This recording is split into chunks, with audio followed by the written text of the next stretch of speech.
მოგესალმებით ძვირფასო მაყურებლებო, ეთერშია გადაცემა ავტოლეგენდა და დღეს ჩვენი განხილვის ქვეშ მოყვა ლეგენდარული ავტომობილი, რომელიც ბევრისთვის უცნობიც კი შეიძლება იყოს. საუბარია Opel Omega-ზე, მაგრამ ეს არ არის უბრალო Opel-ი, რომელსაც ყოველდღე ვხედავთ ქუჩებში ტაქსის ნიშნის სახურავზე. არა, საუბარია ლეგენდარულ Opel Lotus Omega-ზე. და მერწმუნეთ, ეს ავტომობილი არანაკლებად ლეგენდარულია, ვიდრე თუნდაც Mercedes ფლაგმანური i500 W124 ან BMW M5 i34, რომლებიც იყვნენ Omega-ს პირდაპირი კონკურენტები. 1986 წელს General Motors-მა იყიდა Lotus Car Limited და დაახლოებით 9 წლის შემდეგ პრესაში გაშვიკდა სიახლე, რომ General Motors-ის ევროპული ბიუროს პრეზიდენტს Bob Eaton-სა და Lotus-ის ერთ-ერთ ხელმძღვანელ Mike Kimberly-ს ჰქონდა დაგეგმილი ძალიან საინტერესო პროექტი. და საინტერესო იყო იმით, რომ ამ პროექტის შესრულებით ბაზარზე გამოჩნდებოდა სუპერ სწრაფი Opel-ის სედანი Lotus-ის დახვეწილი შიგნეულობით. გაუგებარი მიზეზების გამო პროექტი დროებით იყო გაუქმებული და განახლდა მხოლოდ 2 წლის შემდეგ. თავიდან სუპერ სწრაფი სედანის დონორი უნდა ყოფილიყო Opel-ის ფლაგმანური და იმ პერიოდისთვის ერთ-ერთი ყველაზე პროგრესიული მოდელი Senator-ი, მაგრამ ავტომოყვარულისთვის Lotus-ი ასოცირდებოდა კომპაქტურ და სწრაფ ავტომობილებთან, ამიტომაც Senator-ი გადავიდა მეორე პლანზე და აირჩიეს უფრო კომპაქტური კლასი დაბალი მოდელი, მაგრამ პროგრესიული Omega. ცნობისათვის 1987 წელს Opel Omega გახდა წლის საუკეთესო ავტომობილი და უკვე 1989 წელს ჟენევას ავტოსალონში იყო წარმოდგენილი Lotus Omega-ს პირველი კონცეპტ მოდელი. General Motors ადმინისტრაცია ძალიან აინტერესებდა საზოგადოების რეაქცია ამ ავტომობილზე და განაცხადეს, რომ სერიული მოდელი იგეგმება 1990 წლისთვის. ასეც მოხდა. 1990 წლის ოქტომბერში გამოვიდა ამ საოცარი ავტომობილის პატარა სერია. ახლა კი განვიხილოთ თუ რას წარმოადგენდა ეს ავტომობილი ტექნიკურად.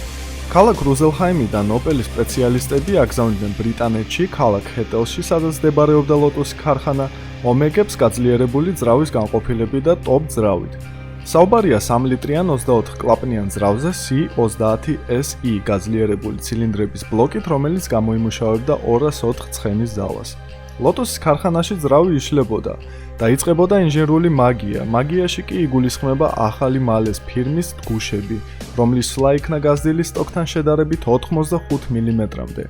ამ ცვლილებების შედეგად ძრავის მოცულობა გაიზარდა 3 ლიტრიდან 3,6 ლიტრამდე.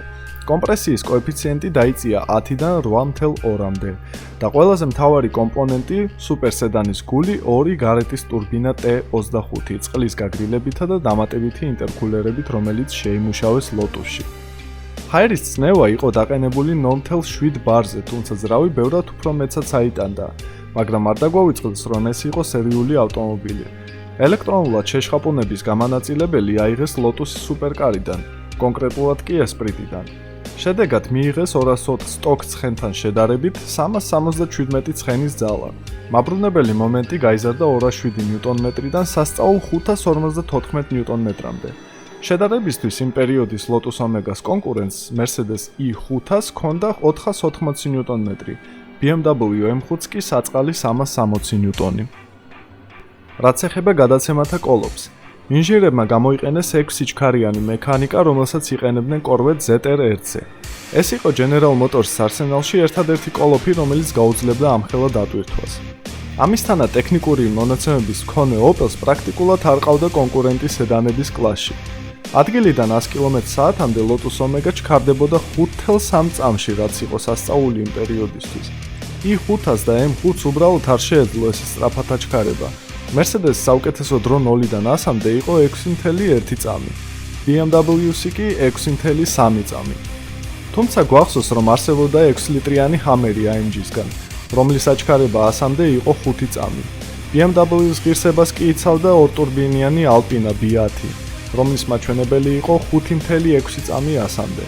მაგრამ Guinness რეკორდის წიგნში იმ წლების ყველაზე სწრაფ სედანად ფიქსირდება სწორედ Lotus Omega, რადგან AMG იმ პერიოდისთვის ჯერ კიდევ არ ეკუთვნოდა Mercedes. Alpina კი დღემდე არის დამოუკიდებელი ტიუნინგ ატელია. Lotus Omega კი იყო ოფიციალური ქართული პროექტი. Lotus Omega-ს მოდიფიკაცია შედგებოდა არა მარტო ძრავისა და კოლოფის შეცვლით. მანქანაზე ასევე ეყენა Australian Holden-ის ფირმის თვითბლოკირებადი დიფერენციალი. საჭის სიხისტე რეგულირდებოდა სიჩქარიდან გამომდინარე სერვატრონიკის სისტემის დახმარებით, რომელიც ეყენა Opel Senator-ზე. ასევე Senator-დან აიღეს უკანა დაკიდების რეგულირების სისტემა, რომელიც იცვლებოდა სიჩქარიდან და ზედაპირის მდგომარეობიდან გამომდინარე. გარდა ამისა, იყო გამოყენებული ახალი სპორტული ზამბარები.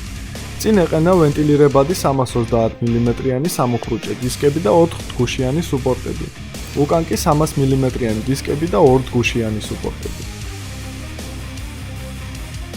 რაც ეხება ლეგენდარული სედანის სალონს, Omega მიიღო ზამშის კარის პანელები, ტყავის სპორტული რეკაროს სავარძლების სრული ელექტრორეგულირებით, ხის დეტალები და რა თქმა უნდა სპიდომეტრი, რომელზეც მაქსიმალური სიჩქარე გაზარდეს 300 კმ/სთ-მდე.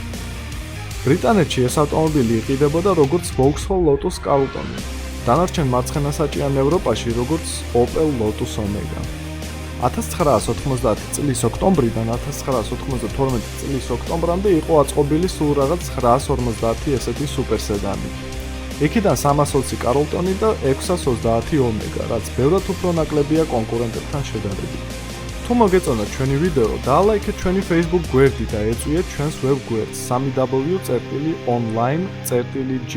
და ჩვენ აუცილებლად გამოვუშვებთ შემდეგ ნაწილს, რომლის მთავარი გმირი ამჯერად ლეგენდარული იაპონური ავტომობილი იქნება.